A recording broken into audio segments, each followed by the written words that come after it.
কাল মহান বিজয় দিবস। এই দিবসে শ্রদ্ধার ভালোবাসায় সিক্ত হতে প্রস্তুত জাতীয় স্মৃতিসৌধ। বাহারি ফুলের সমারোহে সাজিয়ে তোলা হয়েছে সৌধ এলাকা।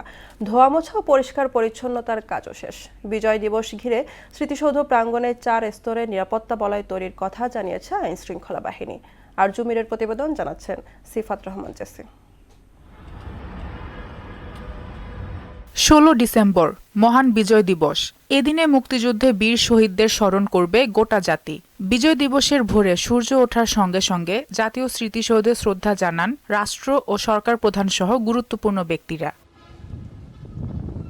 এজন্য প্রস্তুত জাতীয় স্মৃতিসৌধ। ইতোমধ্যে সৌধ প্রাঙ্গণ ধুয়ে মুছে ফুল আর রং তুলির আঁচড়ে প্রস্তুত করেছে গণপূর্ত বিভাগ। সৌন্দর্য বর্ধনে বিভিন্ন জাতের ফুলের চারা রোপণ, সিসি ক্যামেরা স্থাপন সহ বর্ণিল সাজসজ্জার কার্যক্রমও সম্পন্ন হয়েছে।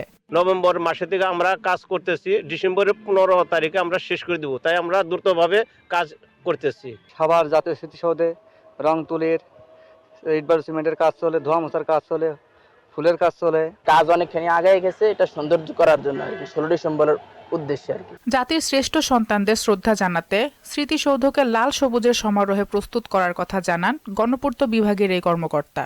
গণপূর্ত অধিদপ্তর কর্তৃক স্মৃতিসৌধকে সুসজ্জিত করার লক্ষ্যে স্মৃতিসৌধের বিভিন্ন স্থানে রং তুলির কাজ, পেভমেন্ট পরিষ্কার, রাস্তা পরিষ্কার, ফুল গাছ রোপণ, সিসি ক্যামেরা স্থাপন এবং আনুষঙ্গিক বিশেষ কাজ গত 6 নভেম্বর থেকে শুরু হয়ে ইতিমধ্যে কাজ শেষ পর্যায়ে আছে। ইনশাআল্লাহ আমরা যথাসময়ের মধ্যে কাজ সম্পাদন করতে সক্ষম হব। এবছর 4 স্তরে নিরাপত্তা ব্যবস্থা জোরদার করা হয়েছে এবং প্রায় 4000 আইন শৃঙ্খলা বাহিনী মোতায়েন থাকবে বলে জানায় পুলিশ প্রশাসন।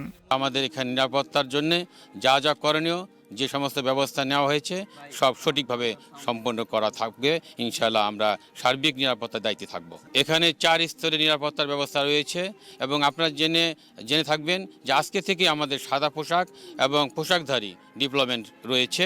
সার্বিক নিরাপত্তার স্বার্থে সাদা পোশাকে আইন শৃঙ্খলা রক্ষাকারী বাহিনী মোতায়েন থাকবে বলেও জানান তিনি। সিফাত রহমান জেসি, মোহনা সংবাদ।